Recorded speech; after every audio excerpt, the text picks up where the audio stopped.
Hi, I'm the author JP Rose and I wrote the book The Haunting of Tyrese Walker.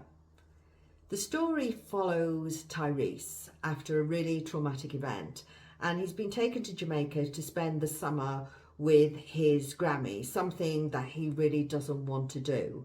And immersed in grief from the very first night he's there, he starts to feel very odd, he starts to feel very strange and starts seeing things and hearing things. But the problem is nobody else can hear or see these things. And as time goes on, he really feels that he's losing his grip on reality. But then he comes across a guy who warns him that he's under threat of the Shadow Man, and therefore he has to start uncovering the sinister and terrifying history of the Shadow Man. But who can Tyrese trust when his own mind is falling apart and there's nowhere to hide? It's a psychological horror, which I love writing psychological horrors. I love the whole horror genre, but Tyrese Walker was inspired by Jamaican folklore, and it was inspired by the ideas of listening to the stories of my family years ago.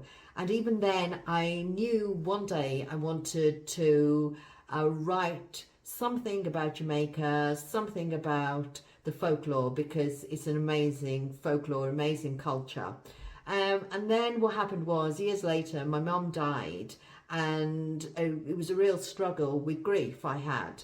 And it got me thinking how young teenagers would cope with this, how they would get through of it. And that's really where the seeds of an idea of Tyrese came into play.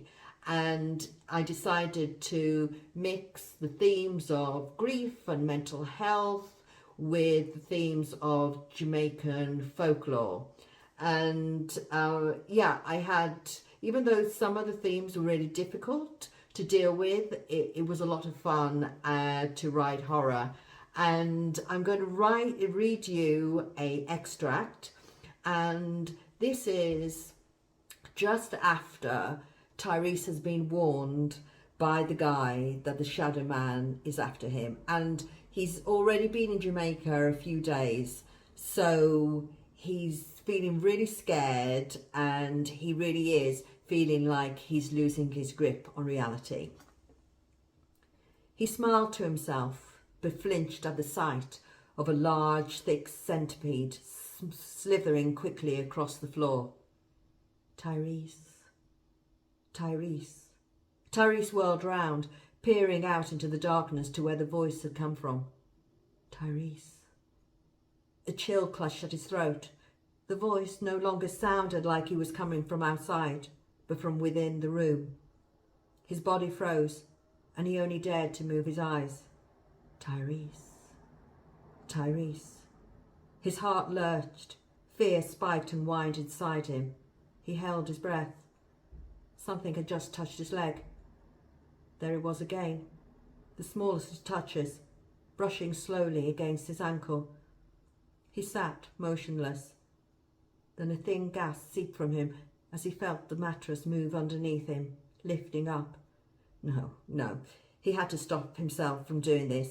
He was just being stupid. It was his mind playing tricks again. It was probably that disgusting centipede he'd seen crawling on the back of his leg. And as for the mattress, well, he obviously just imagined it. There was no one here, and he was going to prove it. He was going to prove to himself he knew what was real and what wasn't. He was going to prove to himself he wasn't losing his mind. Sliding off the mattress, Tyrese kneeled on the floor, bending forward to peer under the bed.